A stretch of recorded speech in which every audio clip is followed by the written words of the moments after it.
सानम को जोहार अलिया सचेत अखड़ा यूट्यूब चैनल तलाते जतो हर को सगुन दाराम तेहें अब निहती बाड़ाय जंग कथा बाड़ाय रे बो तीना गान अब भितर रे अब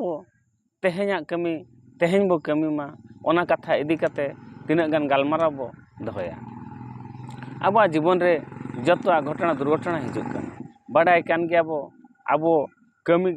तीना गान जीवन भितर जतो सब बड़े कमी दो हिजुक कान किंतु अब मनमी अब मनमी अब ओका हिलो चेत कमी कथा ओना जिनिस के बाबो कमी काना एनखान तेहें कमी दे तेहें बाबो कमिया ओना गपा लगित अब ओडवा बना काना गपा चेत चिका चेत दो बाय चिका ओना दो बाबो नेल का ओनाते तेहें कमी तेहें बो कमी लेखान अब भितर जतो कमी मिद दिन आम जहाम चाहवा जहाँ से सेनत लगिदम चाहवा जहाँ तीना चेतान राका लगिदम चाहवा जहाँ तीना आम उन्नति लगिदम चाहवा निहति मिद दिन हुआ तबे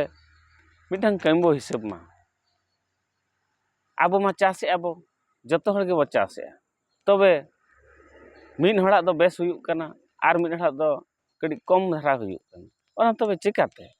तबे चास दो जतो हर बो चासे रहो मिन हड़ दो आजा ठीक टाइम अनुसारे सारो एमेआ दा एसेदेआ जतो कमी ठीक समय रे कमीआ किंतु आर मिन हड़ दो ठीक समय रे बांग कमी काते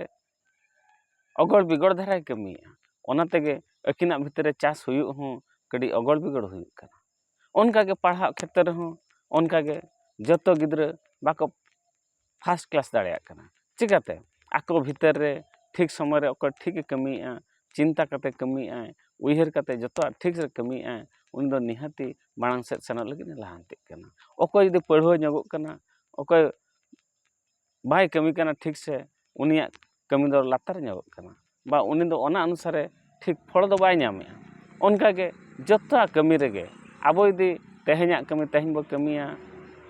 गापा लगित बाकी बाबो दोहया एनखान निहाती आबो क्षेत्र रे हो बहुत बो उन्नतिया जतो क्षेत्र गे उन्नति लगित खान समय बाबो नष्टया समय नष्ट लेखान समय आमे नष्ट में ओनाते सानम को गे नेहर समय दो आलबो नष्ट मा तेहें कमी तेहें बो कमी लेखान आबो क्षेत्र रे बहुत बो उन्नतिया नोआ गे जतो हर उइहर काते आबो कमी मा एनखान आबो जीवन रे असंभव कमी हो बो संभव दाड़िया